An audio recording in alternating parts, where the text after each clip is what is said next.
ಮಾನ್ಯ ಮುಖ್ಯಮಂತ್ರಿಗಳಾಗಿರ್ತಕ್ಕಂಥ ಡಿ.ಕೆ. ಶಿವಕುಮಾರ್ ಅವರು ಕೂಡ ಬಹಳ ದೂರದೃಷ್ಟಿಯಲ್ಲಿರ್ತಕ್ಕಂಥ ನಾಯಕರು. ಮುಂದಕ್ಕೆ ಯೋಚನೆ ಮಾಡ್ತಾರೆ, ಮುಂದೆ ಹೇಗಿರಬೇಕು, ಆಧುನಿಕ ಜಗತ್ತಿನಲ್ಲಿ ಏನೆಲ್ಲ ನಾವು ಸವಲತ್ತುಗಳನ್ನು ಒದಗಿಸಬೇಕು ಅನ್ನುವಂಥ ಯೋಚನೆ ಮಾಡುವಂಥವ್ರು.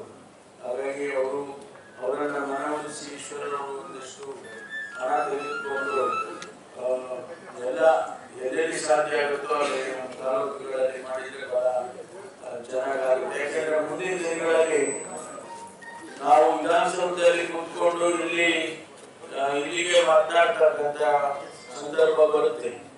ಈಗ ನಾವಾಗಲೇ ನಾವೆಲ್ಲ ಸಚಿವರುಗಳು ಮೀಡಿಯಾ ಕಾನ್ಫರೆನ್ಸ್ಗಳ ಮೂಲಕ ಜಿಲ್ಲಾಧಿಕಾರಿಗಳಿಗೆ, ಪೊಲೀಸ್ ವರಿಷ್ಠಾಧಿಕಾರಿಗಳಿಗೆ, ಸಿಇಒಗಳಿಗೆ ನಾವೆಲ್ಲ ಪ್ರತಿನಿತ್ಯ ನಾವು ವಿಸಿಗಳ ಮೂಲಕ ಮಾತನಾಡ್ತಕ್ಕಂಥದ್ದು ಈಗಾಗಲೇ ಪ್ರಾರಂಭ ಆಗ್ಬಿಟ್ಟಿದೆ.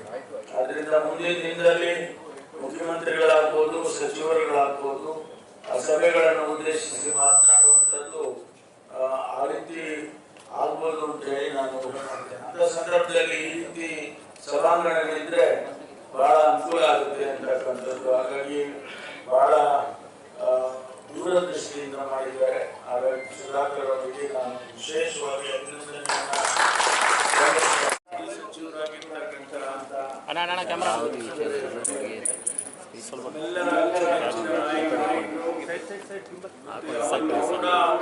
ಮುಂದಕ್ಕೆ ಯೋಚನೆ ಮಾಡ್ತಕ್ಕಂಥ ಒಬ್ಬ ನಾಯಕ ಮತ್ತು ಮಾಜಿ ಉನ್ನತ ಶಿಕ್ಷಣ ಸಚಿವರಾಗಿರ್ತಕ್ಕಂಥ ಸುಧಾಕರ್ ನಮ್ಮ ವಿಧಾನ ಪರಿಷತ್ತಿನ ಗೌರವಾನ್ವಿತ ಶಾಸಕರಾದ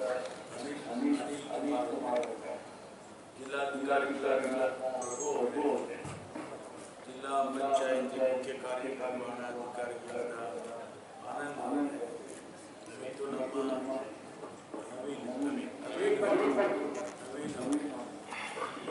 ನಮ್ಮ ಪೊಲೀಸ್ ವರಿಷ್ಠಾಧಿಕಾರಿಗಳಾದ ಕೌಶಲ್ ಚೌಕ್ಸಿ, ಕುಶಲ್ ಚೌಕ್ಸಿ ಮತ್ತು ಎಲ್ಲ ಇರ್ತಕ್ಕಂಥ ಎಲ್ಲ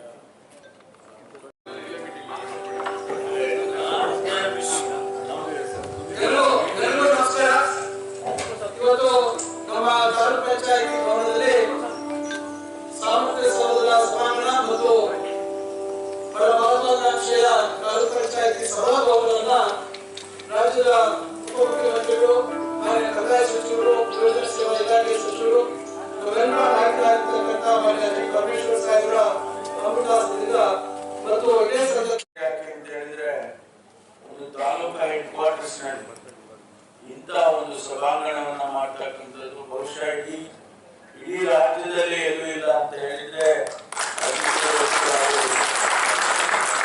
ಒಂದು ಅನುಕರಣೆಯನ್ನು ಮಾಡ್ತಕ್ಕಂಥ ಒಂದು ಸಬ್ಜೆಕ್ಟ್ ಇದೆ.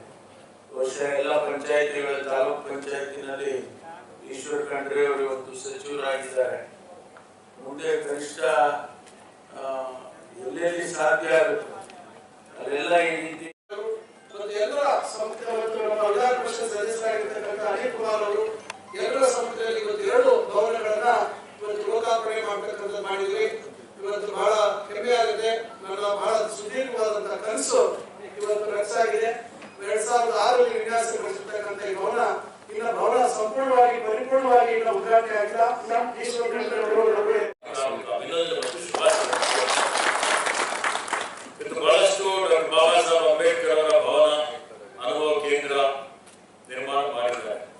ಅತ್ಯಾಧುನಿಕ ಎಲ್ಲಾ ತಂತ್ರಜ್ಞಾನವನ್ನು ಉಪಯೋಗ ಮಾಡಿಕೊಂಡು ಜನರಿಗೆ, ಅದರಲ್ಲಿ ವಿಶೇಷವಾಗಿ ಮುಂದಿನ ಪೀಳಿಗೆಗೆ ಅವರೆಲ್ಲ ಅವರ ನಿರೀಕ್ಷೆಯಂತೆ, ಅಪೇಕ್ಷೆಯಂತೆ ಯಾವ ರೀತಿಯಲ್ಲಿ ಇವತ್ತು ಅಭಿವೃದ್ಧಿ ಮಾಡಬೇಕು ಅನ್ನೋಂಥ ಒಂದು ಕನಸನ್ನು ಇಟ್ಕೊಂಡಿದ್ದಾರೆ.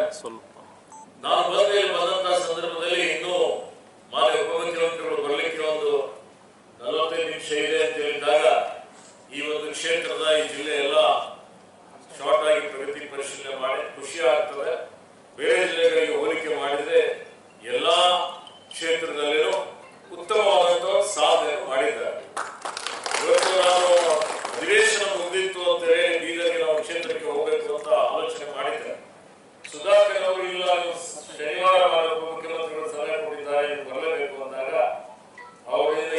ವಿಚಾರಗಳನ್ನು ನಾವು ತಿಳಿದುಕೊಂಡು ಇದೇ ರೀತಿಯಲ್ಲಿ ಏನ್ ಸಭಾಭವನ ಇದೆ, ಸಾಮರ್ಥ್ಯ ಸೌಧ ಕಟ್ಟಿದ್ದಾರೆ, ಇನ್ನಿತರ ಅನೇಕ ಅಭಿವೃದ್ಧಿ ಪರ ಕೆಲಸ ಕಾರ್ಯಗಳು ಮಾಡಿದ್ದಾರೆ. ಅದರಲ್ಲಿ ಉತ್ತಮವಾದಂಥದ್ದು ನಮ್ಮ ಕಡೆ ರೆಪ್ಲಿಕೇಟ್ ಮಾಡೋಣ ಅನ್ನುವಂತ ಒಂದು ದೃಷ್ಟಿಯಿಂದ ಇವತ್ತಿಲ್ಲಿ ಬಂದು ನನಗೆ ಒಳ್ಳೆಯದಾಯ್ತು ಅಂತ ಅನಿಸ್ತಾ ಇದೆ. ಹೀಗಾಗಿ ಇದಕ್ಕೆ ಹೆಚ್ಚಿನ ಒಂದು ಅನುದಾನವನ್ನು ಕೇಳಿದ್ದಾರೆ. ಮುಖ್ಯಮಂತ್ರಿಗಳ ಸಹಕಾರ, ಮುಖ್ಯಮಂತ್ರಿಗಳಿಗೆ ಹೋಗಿ ನಾವೆಲ್ಲ ಒತ್ತಾಯ ಮಾಡಿ ಹೆಚ್ಚಿನ ಅನುದಾನವನ್ನು ತೆಗೆದುಕೊಂಡು ಮಾನ್ಯ ಸುಧಾಕರ್ ಇದ್ದಿದ್ರಲ್ಲೇ ನನ್ನ ವ್ಯಾಪ್ತಿಯಲ್ಲಿ ನನ್ನ ಕೈಯಲ್ಲಿ ಎಷ್ಟು ಅನುದಾನ ಕೊಡಬಹುದು, ಸ್ವಲ್ಪ ಕೊಡಬಹುದು. ಈಗಾಗಲೇ ಹೇಳಿದ್ದೇನೆ ಅವರಿಗೆ ಏನು ಅನುದಾನ ಕೊಡ್ತೀನಿ ಅಂತ ಹೇಳಿ, ಅದಕ್ಕಿಂತ ಜಾಸ್ತಿ ಬೇಕು ಅಂತ ಹೇಳಿದ್ರೆ ಮಾನ್ಯ ಮುಖ್ಯಮಂತ್ರಿಗಳು ಅದಕ್ಕೆ ಒಪ್ಪಿಗೆ ಕೊಡಬೇಕಾಗುತ್ತೆ.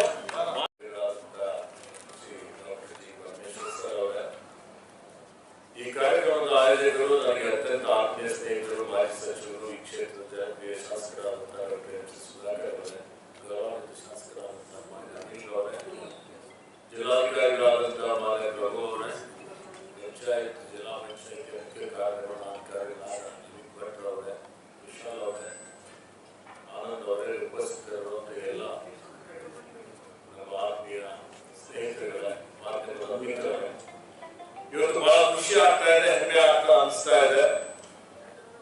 ಯಾಕೆಂದ್ರೆ ಈಗಾಗಲೇ ಅಭಿವೃದ್ಧಿ ಮತ್ತು ಪಂಚಾಯತ್ ರಾಜ್ ಇಲಾಖೆ ಸಚಿವರಾದ ಪ್ರಥಮ ಬಾರಿಗೆ ಚಿಂತಾಮಣಿಗೆ ನಾವು ಆಗಮಿಸಿದ್ದೇನೆ. ಆತ್ಮೀಯ ಸ್ನೇಹಿತರಾದಂತಹ ಶ್ರೀ ಎಂ ಸಿ ಸುಧಾಕರ್ ಅವರು ಮೊನ್ನೆ ನನಗೆ ಆಹ್ವಾನ ಮಾಡಿದಂತಹ ಸಂದರ್ಭದಲ್ಲಿ ಈ ವಿಷಯಗಳನ್ನು ನನಗೆ ಮಾಹಿತಿ ಕೊಟ್ಟರು.